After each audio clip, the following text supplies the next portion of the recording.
Hello dear students, आज हम BA final year के paper number first international relation की क्लास स्टार्ट करते हैं। सबसे पहले इंटरनेशनल रिलेशन, अंतर्राष्ट्रीय संबंध। तो अंतर्राष्ट्रीय संबंधों को समझने से पहले हमें इसकी पृष्ठभूमि क्या रही या अंतर्राष्ट्रीय संबंध होने से पहले की क्या स्थिति थी विश्व की राजनीति में और अंतर्राष्ट्रीय संबंध कैसे बने, तो हमें पहले थोड़ा सा इसका हिस्टोरिकल बैकग्राउंड पता चल जाए कि भाई क्या चीज़ है। इसलिए हम बात करते हैं इसकी पृष्ठभूमि के बारे में। देखिए, अंतर्राष्ट्रीय संबंधों की जो शुरुआत है वो द्वितीय विश्व युद्ध के बाद मानी गई है। कहने का तात्पर्य यह है कि द्वितीय विश्व युद्ध के बाद अंतर्राष्ट्रीय समाज का एक नया रूप हमारे सामने आया। क्यों? क्योंकि द्वितीय विश्व युद्ध की समाप्ति जापान के दो नगर हिरोशिमा और नागासाकी के ध्वस्त होने पे, परमाणु हथियार के प्रयोग से जो ध्वस्त हो गए थे, उसके बाद में इसकी समाप्ति हो जाती है। उसके बाद में जो समकालीन परिस्थितियां थी, समकालीन जो राजनीति थी, वो किस तरीके की थी? क्योंकि आप लोगों को पता है कि द्वितीय विश्व युद्ध के बाद में एक नया दौर शुरू हो गया था, जिसे वाक युद्ध या बिना रक्त रंजित का युद्ध कहते हैं, शीत युद्ध, कोल्ड वार, उसका दौर चला था। और इसी दौर में अंतर्राष्ट्रीय संबंधों के निर्माण की जो है पृष्ठभूमि तैयार होती है। देखिए, अब जो अंतर्राष्ट्रीय समाज है, इसमें दो प्रमुख शक्तियां, संयुक्त राज्य अमेरिका और दूसरी महाशक्ति सोवियत संघ हमें देखने को मिली। अब ये दोनों ही महाशक्ति अपने प्रभुत्व, अपने वर्चस्व में इतने डूब गए थे कि बस विश्व की जो राजनीति है वो बिल्कुल ही अस्त व्यस्त हो गई, क्योंकि दोनों ही अपने वैमनस्य के लिए एक दूसरे पर आरोप प्रत्यारोप लगाकर और जो अन्य राज्य हैं उनको अपने अंदर मिलाने के लिए भरसक प्रयास कर रही थी। इसी कड़ी के अंदर अफ्रीका और एशिया के लगभग आधे ऐसे सदस्य थे जिन्होंने अंतर्राष्ट्रीय स्तर पर पहली बार अपने आप को प्रदर्शन करने का विचार किया। मतलब जब ये शीत युद्ध का दौर चल रहा था, इस दौर के अंदर दोनों ही महाशक्तियाँ अपने अपने क्षेत्र में बढ़ोतरी और अपने पावर में बढ़ोतरी चाहते थे और हर एक देश को कैसे ना कैसे करके उनको अपने अंदर मिलाना चाहते थे। इसी शीत युद्ध के दौर में एशिया, अफ्रीका और लैटिन अमेरिका के जो नवोदित राष्ट्र थे और जो छोटे राज्य थे, उन्होंने परस्पर आपसी समन्वय करने का निश्चय किया। उन लोगों ने अपने आप को एक करने की बात की। उन्होंने सोचा कि भाई क्यों ना हम जो हैं एक होएं। एक होने का तात्पर्य है मतलब एक दूसरे का सहयोग करके ऊपर उठें और अंतर्राष्ट्रीय मंच पर अपने आप को प्रदर्शित करें कि दो जो महाशक्तियां हैं उनके अलावा भी हम अपना वजूद रखते हैं अंतर्राष्ट्रीय समाज में। क्योंकि उस समय ऐसे ही विश्व की राजनीति इतनी खराब स्थिति में चल रही थी, क्योंकि दोनों ही वर्चस्व में चूर, अपने घमंड में चूर, दोनों ही महाशक्तियाँ अपने प्रभाव में सभी देशों को, छोटे मोटे देशों को अपने अंदर ले रही थी। ऐसी स्थिति के अंदर विश्व की राजनीति को एक थर्ड फ्रंट की आवश्यकता हुई, क्योंकि पहला मोर्चा अमेरिका ने संभाल रखा था, दूसरा मोर्चा सोवियत संघ ने संभाल रखा था, और ये दोनों ही जो मोर्चे हैं वो बहुत ही टॉप लेवल पर कर रहे थे। मतलब एक ऐसी स्थिति की संभावना हो रही थी कि कहीं तृतीय विश्व युद्ध, थर्ड वर्ल्ड वॉर ना हो जाए। तो इसी कड़ी के अंदर जो लैटिन अमेरिका है, एशिया महाद्वीप है और अफ्रीका महाद्वीप है, इन महाद्वीपों के जो छोटे छोटे राष्ट्र हैं, जो नवोदित राष्ट्र हैं और जो पहले से उदित राष्ट्र हैं, उन राष्ट्रों ने परस्पर एक दूसरे के साथ में संबंध स्थापित करना शुरू किया, एक दूसरे का उत्थान करना शुरू कर दिया। और उन्होंने सबसे पहले उनके सामने क्या समस्या थी? अर्थव्यवस्था को सुधारना। तो अर्थव्यवस्था सुधारने के लिए उन्हें क्या करना पड़ेगा? अपने व्यापारिक संबंधों का निर्माण करना पड़ेगा। और व्यापारिक संबंधों के लिए उन्हें क्या करना पड़ेगा? एक दूसरे की हेल्प करनी पड़ेगी। तो एशिया, अफ्रीका और लैटिन अमेरिका के राज्यों ने आपस में मिलकर एक दूसरे का दामन थामा और उन्हें ऊपर उठाया और एक थर्ड फ्रंट के रूप में विश्व की राजनीति में अपने आप को उन्होंने प्रदर्शित किया कि हम भी अपना पृथक वजूद रखते हैं। सोवियत संघ और अमेरिका को उन्होंने ये बताया कि हम भी इस धरती पर स्वतंत्र राज्य स्थापित करके रह सकते हैं, क्योंकि ये नहीं चाहते थे कि भाई इस जो वैमनस्य का जो जहर है वो और फैले, क्योंकि जैसे जैसे ये देशों को अपने अंदर मिला रहे थे उसी प्रकार से ये जो है बहुत ही ज़्यादा स्थिति विकराल रूप ले रही थी। तो इन देशों ने आपसी समझ से और तृतीय विश्व युद्ध ना हो और इन दोनों महाशक्तियों के साथ में अपने आप को शामिल नहीं करके पृथक्करण की नीति को अपनाया। अब यहाँ पर पृथक्करण से तात्पर्य ये नहीं है कि इन्होंने अपने विश्व की राजनीति से अपने आप को पृथक कर दिया। पृथक्करण का मतलब है कि इन गुटबाजी से उन्होंने अपने आप को अलग किया, पृथक किया। विश्व की राजनीति में अपना वजूद वो कायम करेंगे, लेकिन किसी के प्रेशर में आके नहीं, किसी के दबाव में आके नहीं। तो अंतर्राष्ट्रीय मंच पर पहली बार एशिया, अफ्रीका और लैटिन अमेरिका के राज्यों ने, जो नवोदित राष्ट्र हैं और जो पहले से उदित राष्ट्र हैं, इन्होंने अपने आप को, अपने वजूद को प्रदर्शित किया कि हम भी अपना स्वतंत्र वजूद रखते हैं। इन दो महाशक्तियों में न मिलकर भी हम अपना वजूद रखते हैं। इसी कड़ी में अब दूसरी विशेष बात क्या हुई कि इस नवीन अंतर्राष्ट्रीय समाज से उन नियमों और परंपराओं का लोप हो गया जिसका विकास 19वीं शताब्दी के मुख्य रूप में यूरोपियन संदर्भ में हुआ था। मतलब यूरोपियन जो भी विचारधाराएं थी उन सब का विलोपन हो गया था, क्योंकि एक नया कॉन्सेप्ट जो है वो सामने देखने को मिला।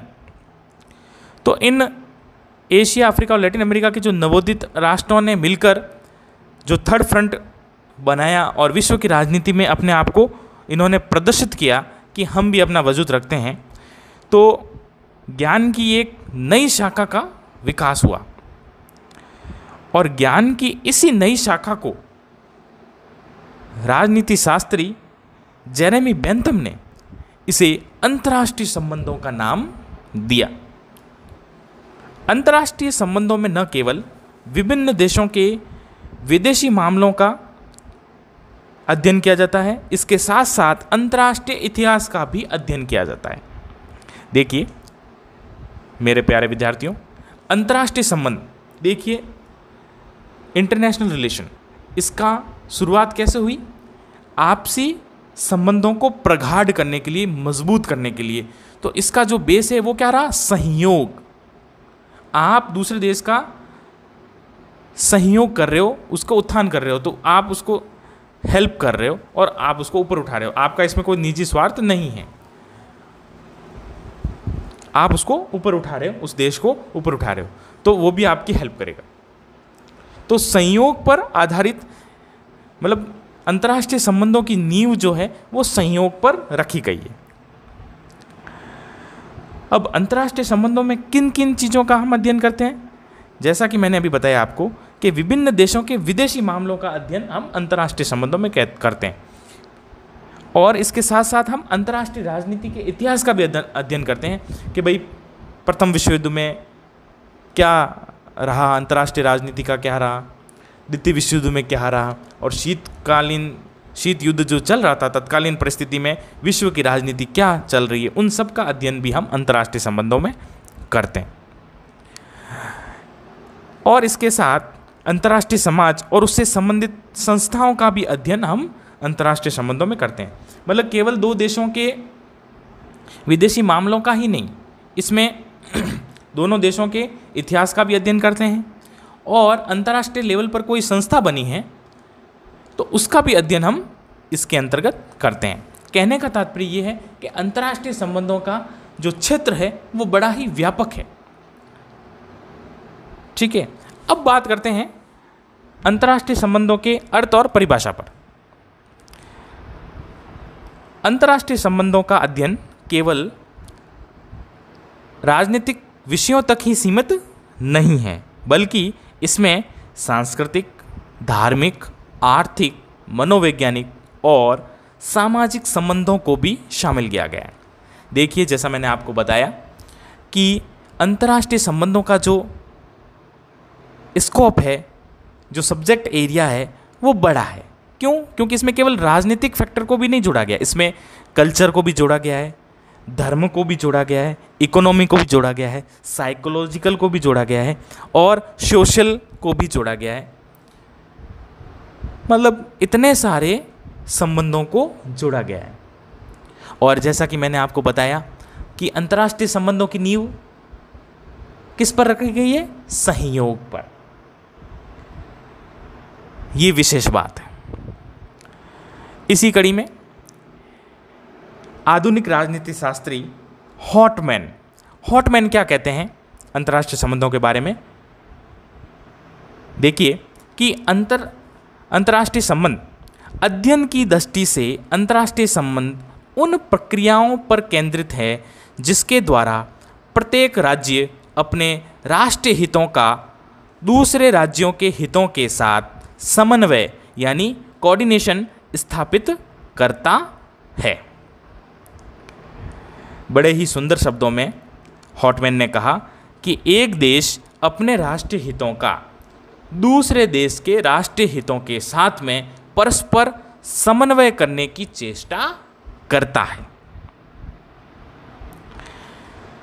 देखिए, सामान्यतया हम ये मानते हैं कि अंतर्राष्ट्रीय संबंध ही अंतर्राष्ट्रीय राजनीति है, परंतु यह कहना बिल्कुल गलत होगा, क्योंकि अंतर्राष्ट्रीय राजनीति में एक राज्य का दूसरे राज्य के साथ में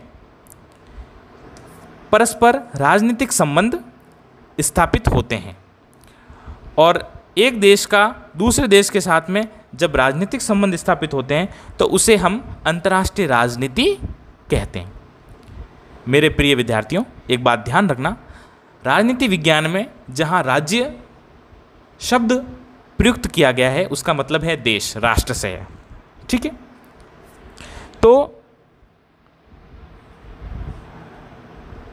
क्या हम बात कर रहे थे अंतर्राष्ट्रीय राजनीति के बारे में, इंटरनेशनल पॉलिटिक्स। इंटरनेशनल पॉलिटिक्स का बेस क्या है? पावर, शक्ति पर अंतर्राष्ट्रीय राजनीति का बेस है। जैसा कि मैंने आपको बताया, ये इंटरनेशनल रिलेशन अंतर्राष्ट्रीय संबंधों की नींव या उसका आधार किस पर माना गया है? सहयोग पर। और उसके विपरीत में अंतर्राष्ट्रीय राजनीति, इंटरनेशनल पॉलिटिक्स का बेस क्या है? पावर, क्योंकि इसमें केवल राजनीतिक संबंधों का ही अध्ययन किया जाता है। और दूसरी ओर अंतर्राष्ट्रीय संबंधों में क्या होता है? अंतर्राष्ट्रीय संबंधों में राजनीतिक संबंध तो होंगे ही, उसके साथ साथ अन्य संबंधों का भी वर्णन किया जाता है।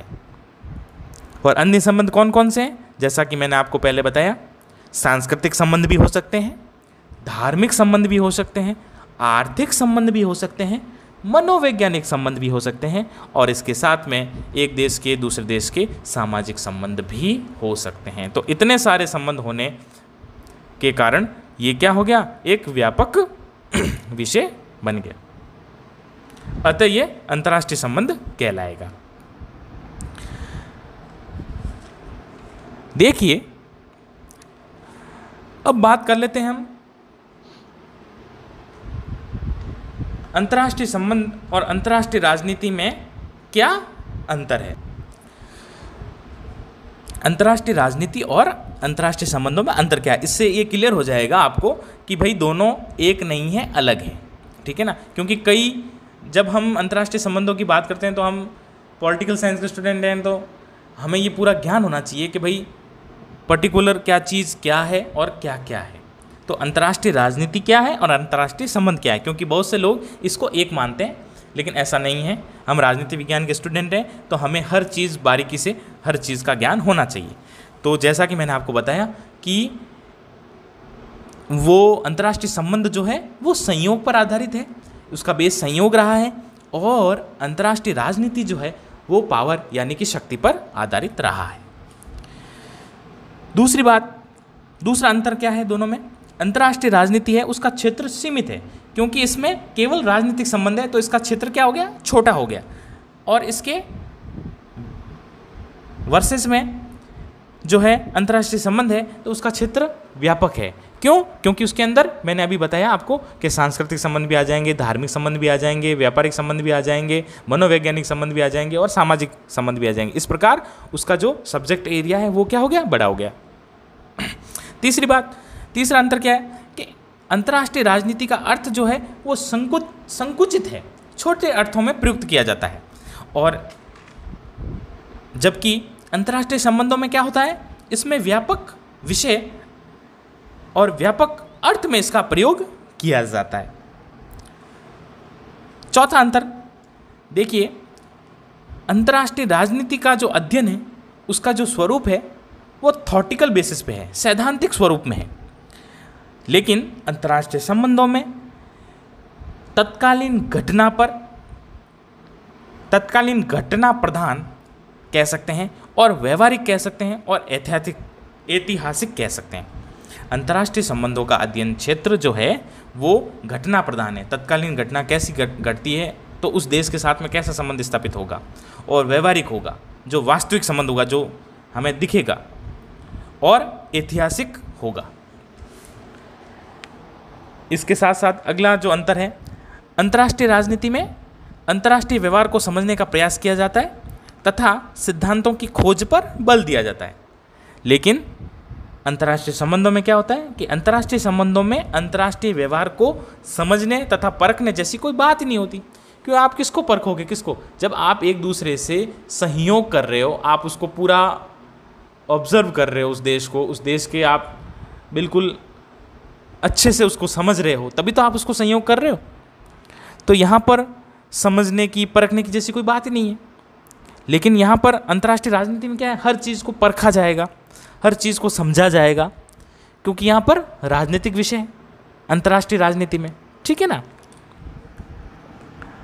अब दूसरी बात, अंतर्राष्ट्रीय राजनीति में क्या है कि अंतर्राष्ट्रीय राजनीति में विभिन्न प्रकार के समुदाय आएंगे, राज्यों के उद्देश्य आएंगे, उनके परस्पर संघर्ष के कारण होंगे, क्रियाएं होंगी, क्यों हुआ युद्ध, कैसे हुआ युद्ध, उन सब के विवरण जो है अंतर्राष्ट्रीय राजनीति में आएगा। और इसके बनाम में अगर हम बात करते हैं अंतर्राष्ट्रीय संबंधों की, तो इसके अध्ययन क्षेत्र में क्या होता है कि विभिन्न देशों के, विभिन्न राष्ट्रों के, सरकारों के, जनता के स्वभाव की, धार्मिक और आर्थिक समुदायों आदि का भी वर्णन किया जाता है। मतलब इसमें इसका जो स्कोप है वो निरंतर बढ़ता रहता है। जैसे भी कोई नया संबंध आया और इसका विषय क्षेत्र बढ़ गया। तो आप लोग समझ गए होंगे निष्कर्ष क्या निकलता है इसका, इस अंतर बताने का मेरा ये अंतर बताने का मतलब ये था कि ताकि आप लोग समझ सकें कि अंतर्राष्ट्रीय राजनीति क्या है और अंतर्राष्ट्रीय संबंध क्या है। एक बहुत ही प्रसिद्ध आधुनिक राजनीति शास्त्री थे क्विंसी राइट। डियर स्टूडेंट, वापस ध्यान देना, क्विंसी राइट आधुनिक राजनीति शास्त्री। वो क्या कहते हैं कि अंतर्राष्ट्रीय संबंधों के अध्ययन में विभिन्न प्रकार के समूहों जैसे राष्ट्रों, राज्यों, सरकारों, जनता, प्रदेशों, संधियों, व्यवस्थाओं, परिसंघों, अंतर्राष्ट्रीय संगठनों तथा सांस्कृतिक, धार्मिक और औद्योगिक संगठनों का भी समावेश होता है। अतएव अंतर्राष्ट्रीय संबंधों का विशेष क्षेत्र केवल विभिन्न देशों की सरकारों के आपसी संबंधों तक ही सीमित नहीं है, जबकि अंतर्राष्ट्रीय राजनीति का क्षेत्र जहाँ का वही रहता है, सीमित ही रहता है। तो आज आपने ये पढ़ा कि अंतर्राष्ट्रीय संबंधों की पृष्ठभूमि क्या रही, अंतर्राष्ट्रीय संबंध कैसे व्यवहार में आए और इसकी परिभाषा क्या रही, और मुख्य बात कि अंतर्राष्ट्रीय राजनीति और अंतर्राष्ट्रीय संबंधों में अंतर आप लोगों के सामने मैंने स्पष्ट कर दिया है। अब हम बात करते हैं अंतर्राष्ट्रीय संबंधों के विषय क्षेत्र के बारे में। देखिए, किसी भी विषय के अध्ययन के क्षेत्र में साधारणतया हम ये चीज़ जानते हैं कि इसमें हम क्या क्या चीज़ पढ़ेंगे। हम किसी का विषय क्षेत्र पढ़ते हैं किसी विषय का, तो हमारे मन में यही जिज्ञासा होती है कि हम इस विषय में किन किन चीज़ों को पढ़ पाएंगे, इसकी विषय वस्तु क्या होगी, हमारा फोकस इस पे रहता है। अब हम बात कर रहे हैं IR, इंटरनेशनल रिलेशन की। तो इंटरनेशनल रिलेशन का जो क्षेत्र है वो सीमित नहीं है। और क्यों सीमित नहीं है? क्योंकि इसमें अलग फैक्टर्स इसमें जुड़ते जा रहे हैं, और जुड़ने के कारण क्या है कि इसका निरंतर क्षेत्र जो है वो बढ़ता जा रहा है। मतलब जैसे देशों के समन्वय हो रहा है, जैसे देशों के हितों, आपसी हित चाहे कैसे भी हो रहे हैं, तो उसमें जैसे जैसे जो चीज़ नई चीज़ नया कॉन्सेप्ट आ रहा है, इसका विषय क्षेत्र इसको बढ़ता जा रहा है। तो हम इसको मतलब एक स्थिर नहीं कह सकते, मतलब कि इसका विषय क्षेत्र इतना ही है, हमें इतना ही पढ़ना है, ऐसा नहीं है।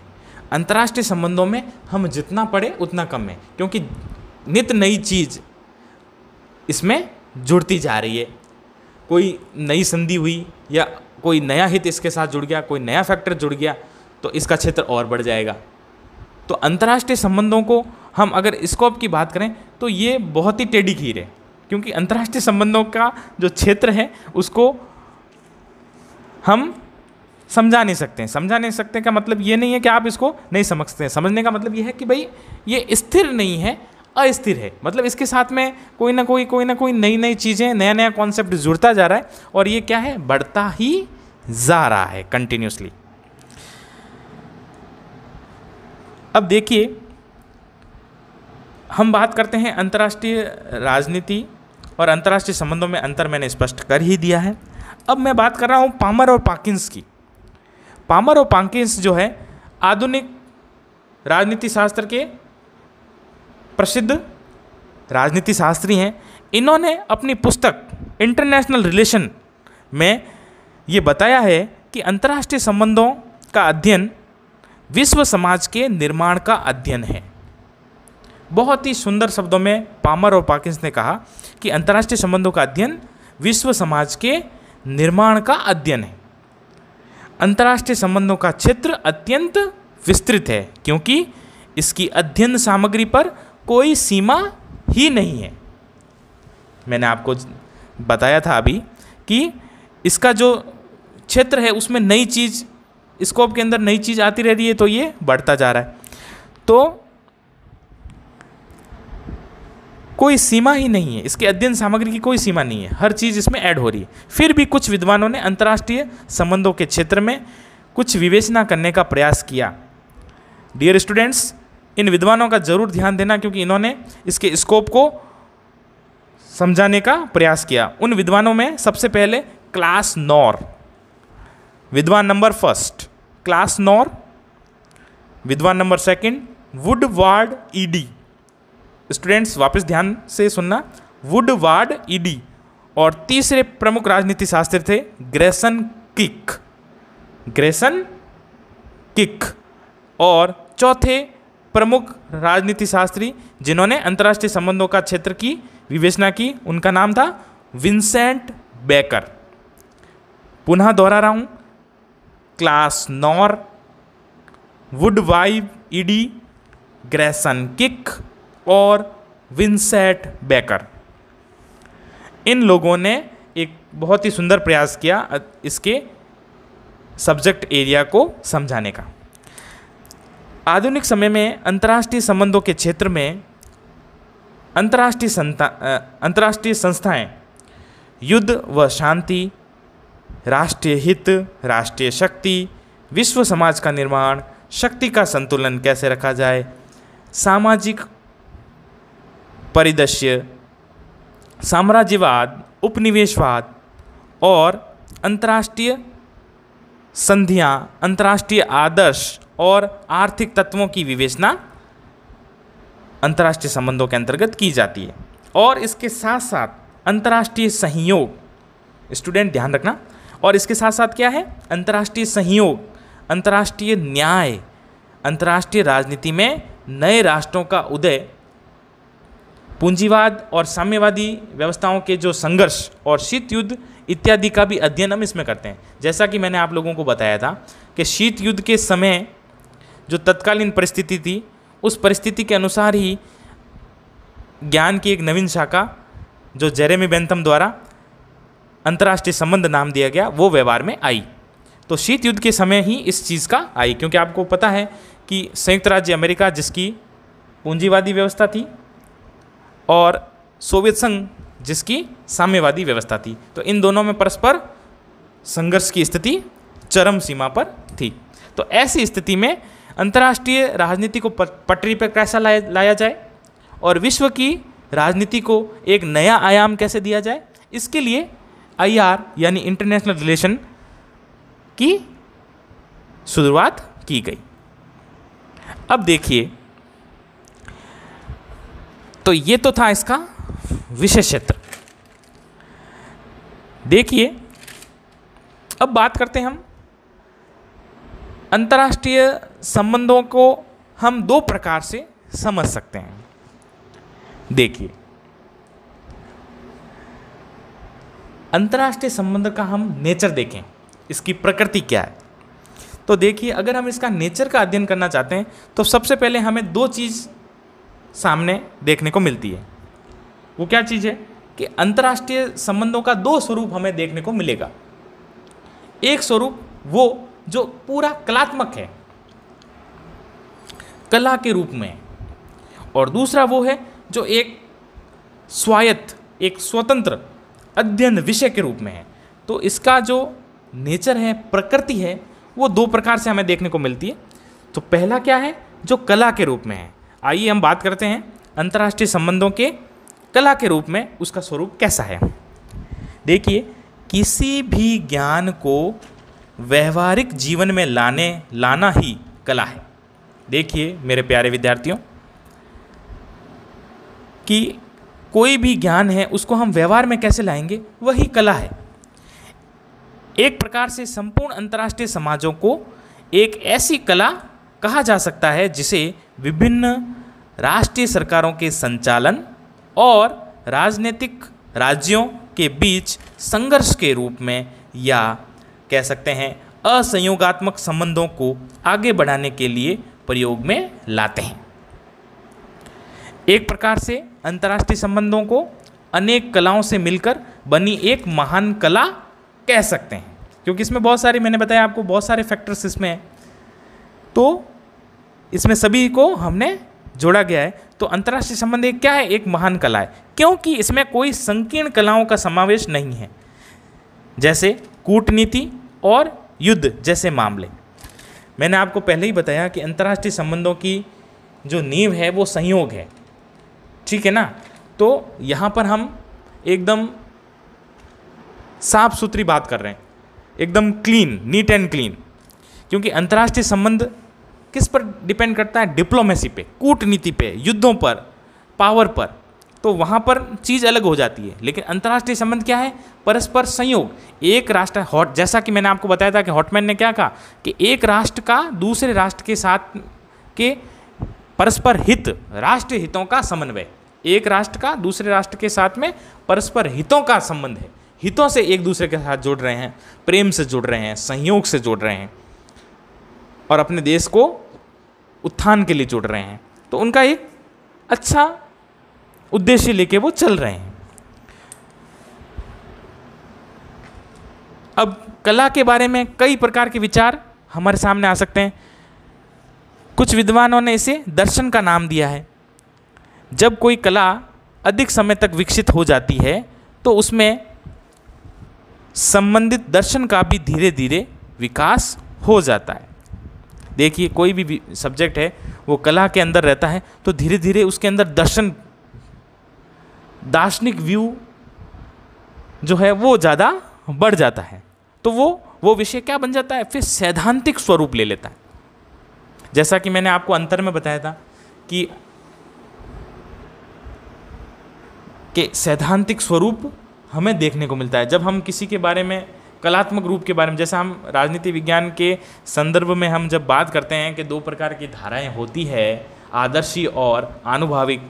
तो आदर्शी सिद्धांतों के अंदर क्या बताया था मैंने, देखिए कि आदर्शी सिद्धांत क्या होता है कि आदर्शी सिद्धांतों में राजनीति की व्यवस्था मस्तिष्क में की जाती है और फिर उसे कलात्मक स्वरूप प्रदान कर दिया जाता है। मतलब एक काल्पनिक आधार लेके उसको हम पूरी जो है राजनीतिक व्यवस्था का निर्माण कर लेते हैं और फिर हम उसको क्या कर देते हैं, उसको मूर्त रूप यानी प्रदान कर लेते हैं कि हाँ ये, जैसे उदाहरण के रूप में आइडियल स्टेट, आइडियल किंग, प्लेटो का दार्शनिक राज्य और दार्शनिक राजा की परिकल्पना।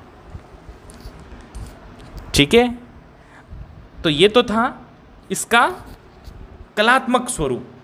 किसका? IR, इंटरनेशनल रिलेशन का कलात्मक स्वरूप।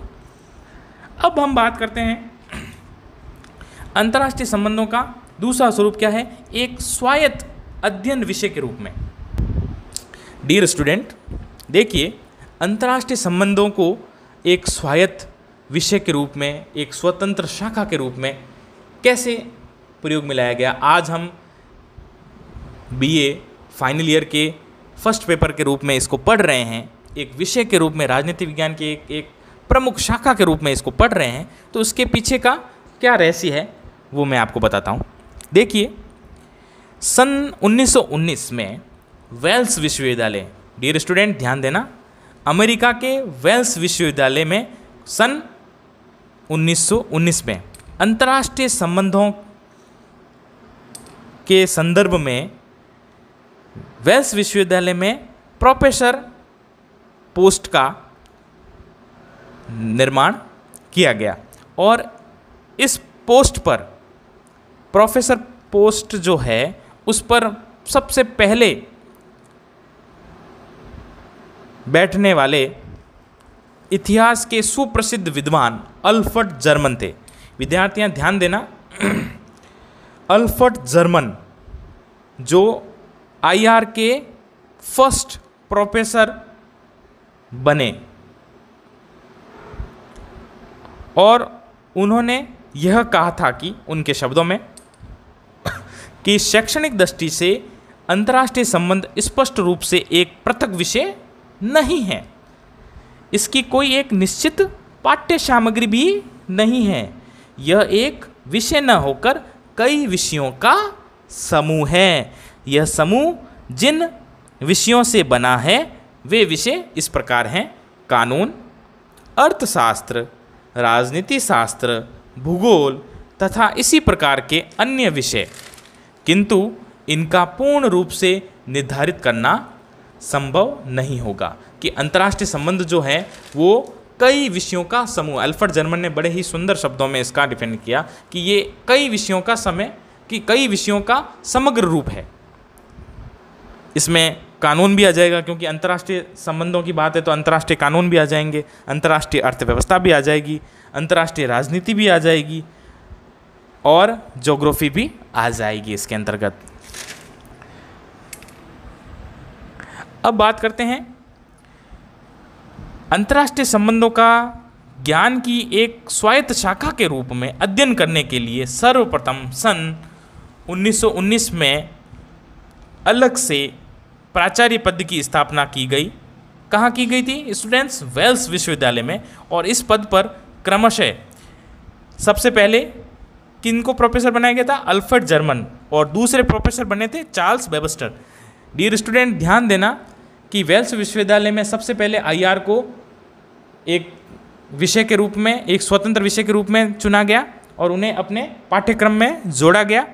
और उस जोड़ने का श्रेय सबसे पहले जाता है अल्फ्रेड जर्मन को और दूसरा जाता है प्रोफेसर चार्ल्स वेबस्टर। ये दोनों ही प्रोफेसरों ने अंतर्राष्ट्रीय संबंधों को एक स्वायत्त विषय के रूप में पढ़ाना प्रारंभ किया और धीरे धीरे पूरे विश्व के अंदर एक राजनीति विज्ञान की एक स्वतंत्र शाखा ब्रांच के रूप में ये विकसित हुई।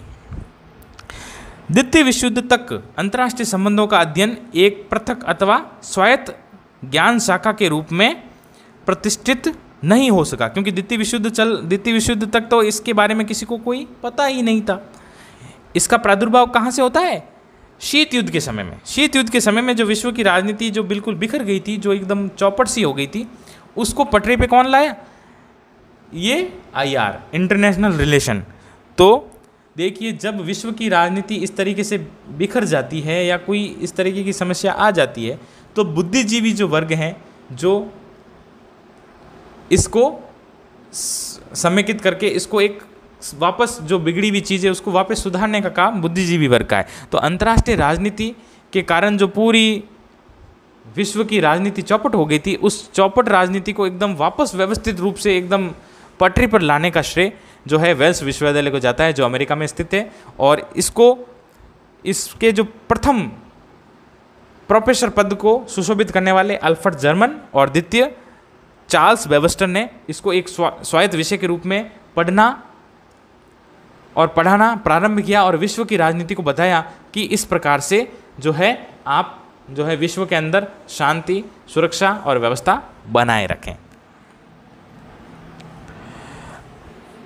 अंतर्राष्ट्रीय संबंधों को स्वायत्त विषय का दर्जा मिलने की यह शर्त थी कि अंतर्राष्ट्रीय संबंधों के एक सामान्य या व्यापक सिद्धांत का विकास हो, मतलब एक अपना एक अलग स्वतंत्र कॉन्सेप्ट होना चाहिए किसी भी विषय के अंदर। मैंने आपको बताया कि किसी भी विषय की शुरुआत हम उसके सिद्धांतों से करते हैं, क्योंकि बिना सिद्धांतों के उस विषय का कोई औचित्य नहीं है। तो हम IR की बात करें, इंटरनेशनल रिलेशन की बात करें, तो अंतर्राष्ट्रीय संबंधों को समझने के लिए हमें अंतर्राष्ट्रीय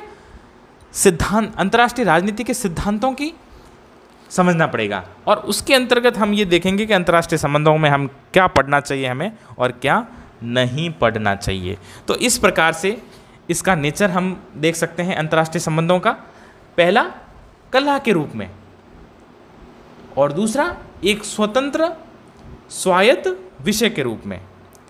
तो डियर स्टूडेंट, यहाँ तक हम बात करते हैं कि अंतर्राष्ट्रीय संबंध की आवश्यकता क्यों पड़ी, क्योंकि द्वितीय विश्व युद्ध के अंदर जो तत्कालीन परिस्थिति हमें देखने को मिली, जो विश्व की राजनीति जो बिल्कुल ही अलग परिदृश्य में चली गई थी, उसको सही राह दिखाना।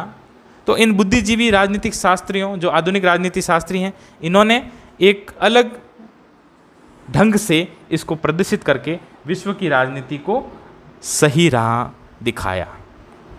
धन्यवाद।